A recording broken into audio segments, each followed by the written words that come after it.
It's time to go live, baby. It is your boy Denzel Snipes, and welcome to another episode of Cubfidential.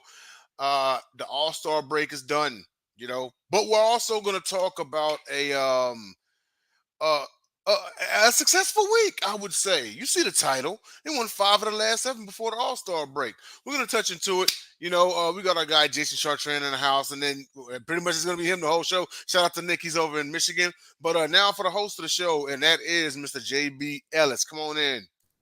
What's going on, Denzel? Great job as usual. All right, so let's talk about some good stuff finally. We got good things happening. Winning games on the road against good teams, just crazy. Let's bring in Jason. Let's get started with this. Jay, what's going on? What's up, JB? Not much. So let's go right. Let's get right into it.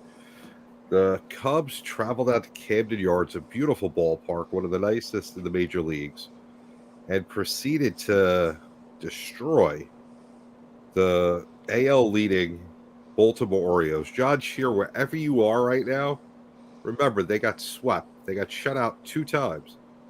Steele gets his second win of the year. John, where are you, John? How come I don't see you? I'm looking. I got the binoculars. No John Shear. He's hiding. So what happened in Baltimore, Jay? Everything, man. Everything came together in that series. I think it was actually the best they played all year long in that series, and they just dominated, man. So first time that they, what was it? The first time they sweep in Camden since 2021. So it was a good series. I liked how they played. So what's your thought as far as what happened with the pitching? Let's start with that. 2 shutouts. Yeah, they were dominant. What was it? The Cubs won 4-0. Imanaga went 6 innings, 6 hits, had 6 Ks, no earned runs. So that was definitely a good game pitching wise. I think I lost you.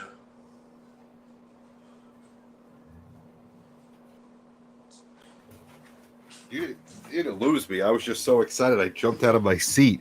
I was trying to call John Shear, but he's too chicken to answer the phone. Those O fans. They're afraid of the Yankees. Man. They're afraid of the Cubs. They're afraid of anybody that's good.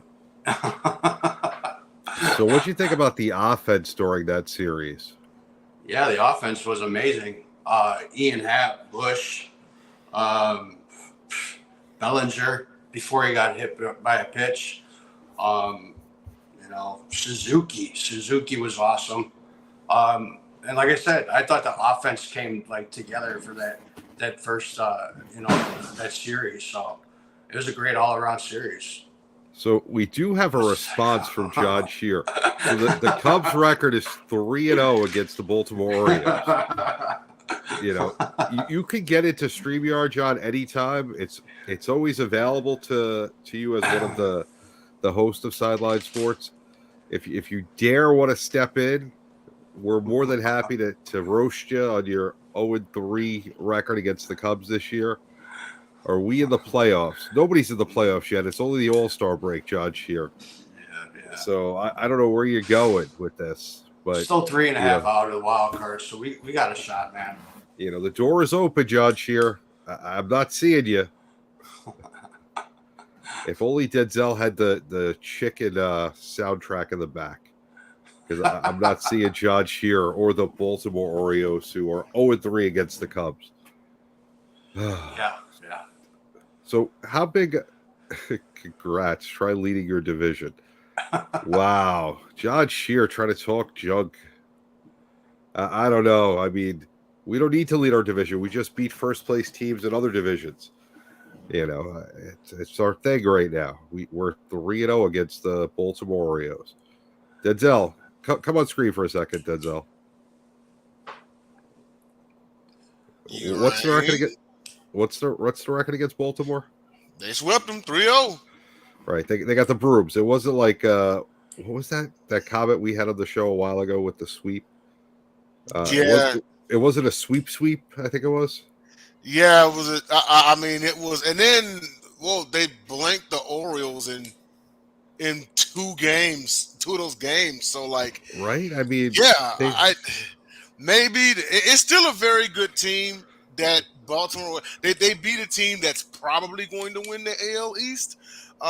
Maybe this might be a turning around for the Cubs, but for the record, yeah, they're 3-0 versus the Orioles this year.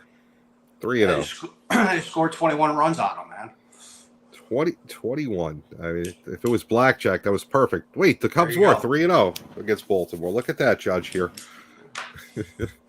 The starter's ERA was .95, so I think we did a Wow. good job. It's scary, but to seriously, in all seriousness, to beat a good team like the O's 3 games in a row and give up no runs in 2 games, and you know, you got to give credit to the Cubs and Baltimore. They're having a bit of a rough stretch. John, in our conversations, has said it's fatigue. They needed the All Star break. They didn't get many days off in the month of June and the beginning of July. I don't know. I don't know what it is. I think it's just a lot of baseball teams go through it. It could be fatigue. I think that they have the best talent in the AL East. They got a lot of good young talent, but unfortunately, they are Oh in a yeah. downswing right now. Um, but it's fun to always beat up on John's teams. You know, when you can do that, it's like a double win. 2 wins for the price of one. So, how big do you think the Bellinger injury is going to be? I don't know. It just depends on how I mean, what was it, like a 10-day IL that he put him on? So hopefully after the All-Star break, he'll be able to take some BP, see how the hand reacts to it. Um, I don't really know if it's going to affect him that much with PCA playing the way that he's playing in center. So Yeah, he's been actually like absolutely phenomenal. So, but yeah, no, we'll see I what happens when definitely he comes agree. back. Then, the series before the All Star break, uh, a series that's way more important, in my opinion. We could have, Yeah. lost 3 to the O's and swept the Cardinals. It would have been much better. And we would have only been, 4-3. And I would have appreciated that better. But, the Cubs split with the Cardinals. Morel and PCA both hit 2 home runs apiece in the 8-3 win in game 4. Tyon goes to 7-4. It was a bit of a rough series. I just felt like they were disconnected. They had a chance here to take 3 out of 4 definitely, and they only walked away with a split. The double headers are always tough. I didn't think Yeah, they yeah. looked very good Saturday. What were your thoughts on that whole series? I mean, it definitely had its ups and downs. It had its moments. Hendricks gave a hell of a performance in the first game of the series, went 7 innings. So that was definitely an upswing for that. He looked decent out there. As far as the doubleheader, like you said, man, that's hard to play 2 games on one day. Wisniewski just got shellacked. Um, and I mean, he still toughed it out. He gave up. He was out there for 4 innings. So, but it's just hard to come back from like that kind of performance in the first inning. Luckily, we played 9 innings. So, I mean, obviously, it gave the Cubs a good chance to try and come back in that game, but just wasn't happening. Yeah, I mean, what's your thoughts first on Hendricks having a really great start, and then the opposite with Wisniewski, which he's not really a starter at this point in the rotation, but him getting a rock like that, what are the implications of that for the Cubs? Yeah, I think once obviously Assad came back in the series. He pitched the second game of the doubleheader. So, and I know he only pitched 2 innings. Excuse me. I know he only pitched 2 innings, but I think Consul was just trying to get him in there to get some work done and get him back into the groove. I think once Assad comes back like full time in the rotation, I think Wisniewski will be out. Yeah, I definitely agree. And how important was it to have a really, I mean, quality start that term gets used way too much now, but I would say a great start by by Hendricks on the Friday game. How important was that? Yeah, I mean, I don't know. It's gonna be rough. I think like every other start, he has a rough one. So, um, I don't know. It's 50-50 with him. Yeah. So who were you most impressed with in that series by the Cubs? Mm. Um, I mean, PCA, man, PCA has been playing lights out, defensively and offensively. You know, every time he gets on a bag, you got to worry about him stealing a base, and that puts a lot of pressure on the pitcher and catcher, which I think is great. You know, get him on base as much as you can. And if it's a walk, a bunt, whatever it may be, you know, as soon as you get him on the base pass, man, he's just a demon. Yeah, I've always said small ball and putting pressure on the defense is the key to winning games because, to order to stop things, you have to be close to perfect. You want to put Yeah. that pressure on the team. It creates havoc. It makes them do extra things, and Oh yeah. when that happens, there's always mistakes that are made. Even the best teams make mistakes, and when you capitalize on that, that's how you win. You know, Yeah. I mean, the it kind Orioles of. should practice that. I mean, it kind of worked in our favor, uh, in one of the games when PCA laid down that bunt and he beat a ground ball, for a base hit. So, but then it didn't work in our favor when, you know, ground ball back to Wesniewski and he throws it into the outfield. So, Yeah, I think he got rattled by that. So, it definitely happens. Let's go to this Cubs for you. Shota Imanaga, 6 innings pitched, 6 strikeouts in the shutout win on July 10th. He's 8-2 on the season. He was an all-star. Did well in Texas for the All-Star game. Tell us about the July 10th start and what you thought of the first half of him. I mean, Imanaga's, I think he's been the carrying the rotation. I mean, he's just been lights out. He's been awesome. Even in the All-Star game, he had, the one strikeout, which I think we called last week that he wasn't going to get one. So he proved us both wrong. So, but yeah, he's been a stud all year long, and I hope he continues to be a stud during the second half. Yeah, I mean, I think he right now is a major bright spot. He had a couple of bad outings, but Yeah. That's part of life. Nobody's perfect. Nobody goes through a whole season untouched. Where he sits at the All-Star break, I'm thoroughly impressed, and I think he has a chance to finish the season. Definitely, in my opinion, rookie of the year. Possibly Cy Young if it continues the second half the way the first half goes. Yeah, definitely. Be interesting to see. So let's go outside of Wrigley. The All-Star game last night. The American League defeats the National League 5-3 in the 2024 All-Star game. The American League has won 10 out of 11. The Red Sox outfielder Jarren Duran won the All-Star game MVP with a 2-run homer in the fifth, the go-ahead home run. So what were your thoughts of the All-Star game?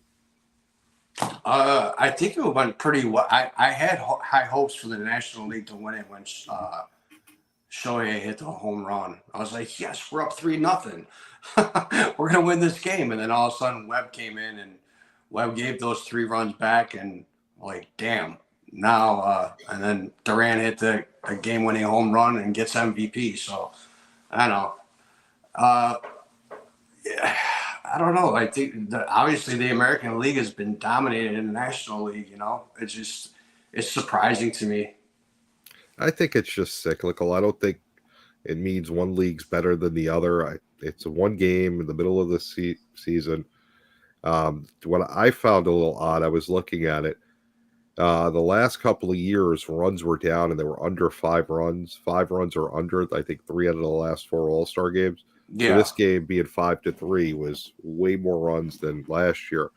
Still low scoring though for the amount of offensive power that's in the game. It shows, in my opinion, that the pitchers are a little bit ahead of the hitters. Yeah. And Paul Skeens came out and he was smoking. So I was Yeah, actually surprised he didn't get a strikeout. So I would have bet yeah. for sure that he would have gotten one of the strikeouts I know. first inning. I know Rafael Esparza was very happy with Skeen's outing because everyone was betting that he was going to get 1 or 2 strikeouts and he got none. Yeah, So yeah, Vegas yeah. made a lot of money with that. It As was they fun. always do. Yes, they know what they're doing. Yeah. Unlike the Orioles who didn't win a game against the Cubs, Judge, here, wherever you are, the door is open. Did you know? I just got a quick question for you, JB. Yeah. Did you notice on Duran's wrists what was written on one of his um, tapes? He had his arms No, taped up. No, I missed it. What was it? uh, it was a good one. It said "fuck 'em," Nice. and then when he raised the bat, I think that was Michael Young that gave him the MVP award. Okay. He raised the bat, and you could clearly see on his wrist. It just Wow. said, That's yeah. interesting. I'm shocked that nobody noticed that beforehand, especially being on, Yeah, broadcast nationally television. televised. Yep, yeah, Yeah, yeah, that's surprising.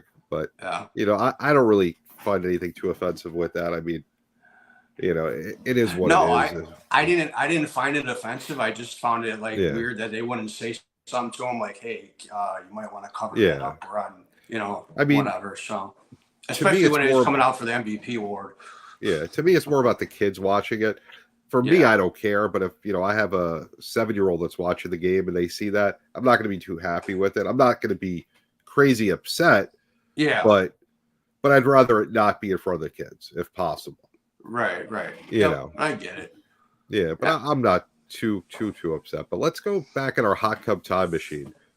Man. And that's inspirational from one of the best comedies ever, Hot Tub Time Machine. If you've never seen it, I don't know why you're watching our show. Watch that and then watch our show on loop because we have Hot Tub Time Machine every week. It's probably the best segment ever. But back in 1975, in the MLB All-Star Game, the Cubs third baseman Bill Madlock hits a go-ahead RBI single in the ninth. The National League won 6-3, so we obviously know it was a long time ago because they don't win anymore. And Madlock was named the co-MVP. What do you know about that game? I know very little, considering that I was only 2 years old at the time. And you don't know anything about the game when you were 2 years old? What's wrong with you here? No. I know it was in. I took a couple of notes. I know it's in Milwaukee County Stadium, and that was Hank Aaron's 25th and final All-Star game. Wow, So, that's pretty cool. yeah. And, That would have been interesting to see. Yeah, definitely. Yeah. I think Garvey and Jimmy Wynn had home runs each. Wow. Yeah. So. What was Denzel? What was Bill Madlock's line in that game? Do you remember what he did? His line? Yeah, like his at bat. Yeah, what did he go for? Like. Oh, besides the single. Because I'm shocked he got named co-MVP with just a single. I'm sure he must have done more. Star. Let me see. Game stats. I think it was just that. That was it. I know the one on the mound was Goose Gossage. We met Goose at the Super Bowl. Yep. Goose is an interesting fellow. Guy you cannot miss. If you run into Goose Gossage in person, it's Goose Gossage. Because I've never seen anyone that looks like him. He's very recognizable. He looks like the same guy that was pitching back in the 70s and 80s. There's no difference. Talks the way he spoke. If you ever heard of the interviews with him, great guy. But definitely a little out there. So I couldn't find his stat line. Pretty much he won co-MVP based off of that go-ahead single. But a couple of notes about this game. The National League All-Stars Steve Garvey and Jimmy Wynn led off the second inning with back-to-back home runs. Also, This was the first and only year in All-Star game history that two players shared All-Star Most Valuable Player. And in the sixth inning, Yaz hit a 3-run homer that was served up by Tom Seaver that tied the game, but the National League pulled away in the ninth. And then hold on a second, I had another note here. Let's see, 1975. I think it was the first time they actually had honorary captains for an All-Star game too. Yeah, yeah, Which they was did. yeah, for the American League it was Mickey Mantle, and for the National League it was Sam Usual. Interesting. So Good choices.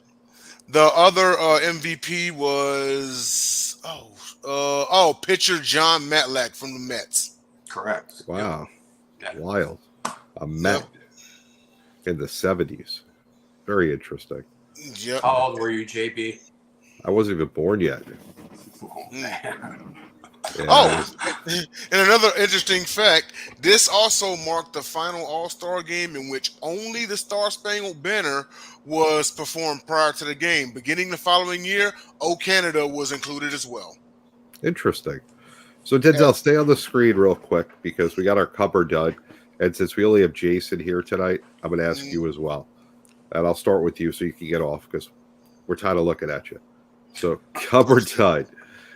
With Arizona and Milwaukee coming up, the Cubs could win 4 out of 6 coming up. What's your answer on that?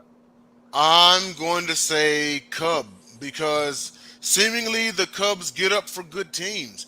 Now I know that the Diamondbacks, they have an identical-ish record, but they're the reigning NL champions and should not be taken lightly. 3-game series against them, I think that the Cubs can sweep. They can sweep, and they are at home turf, so that actually helps as well. I think they can sweep, but I probably got them going 2 of 3. And as far as at Milwaukee, that's going to be the one to circle. But I think they can take 2 of 3 out there, so I'm going to go Cub. Okay, and you, Jay? Yeah, I'm gonna go Cub. I hope the All-Star break will give them, the confidence that they had before the All-Star break to keep on performing the way that they've done. So, and those 2 series are super, super important, especially against Arizona with the wild card spot. They're 3.5 games behind in that spot. Obviously playing, Milwaukee in the same division, that's huge also. So, but yeah, I think if they play the way that they played before the All-Star break, yeah, definitely they could sweep Diamondbacks. So I'm going to go Cub with this, and I'm going to say that, the team won 5 of 7 before the All-Star break. They beat a very good team in Baltimore and, and just basically manhandled them.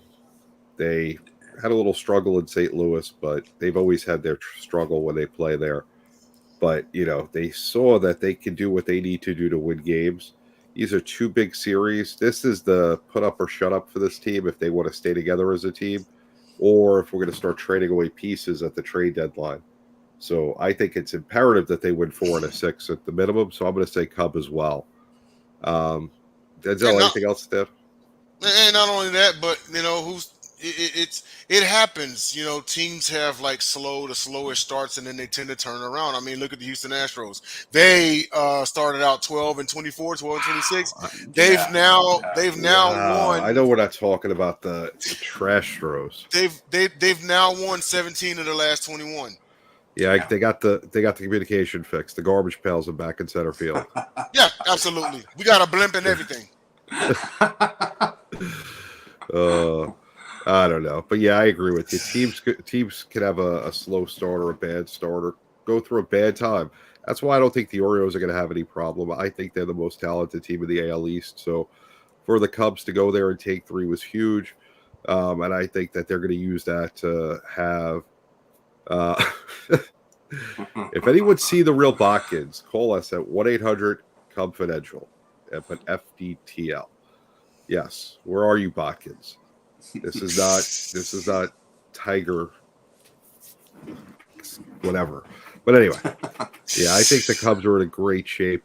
But we will see you guys next week. Jay, thanks so much for being here. Denzel, great job as always. Not guys are doing a hell of a job. Don't forget to watch Sideline Sports every Tuesday, 8:30. Here at Cubfidential on Wednesday, the Gauntlet on Friday. Got the best wrestling show on Monday nights. Jay, tell us about your wrestling show. So it's Top Rope Talk and we have all pro wrestling all the time. We will be back on the air on Monday. We're gonna have pretty much a Monday night. This is now pretty much the road to SummerSlam, people. Matches and storylines are about to be getting set up and everything. I'm actually gonna see if I can get Botkins on the show. Towards SummerSlam, we'll have Raph come back on the show and discuss odds, storylines, predictions, and things like that. Biggest party of the summer, first Saturday in August. So please tune in. 7 p.m. Eastern Standard Time on Sideline Sports. Well, guys, we will see you next week. Got some big games coming up. Second half of the season, make or break time. Till next week, we're out of here. See ya.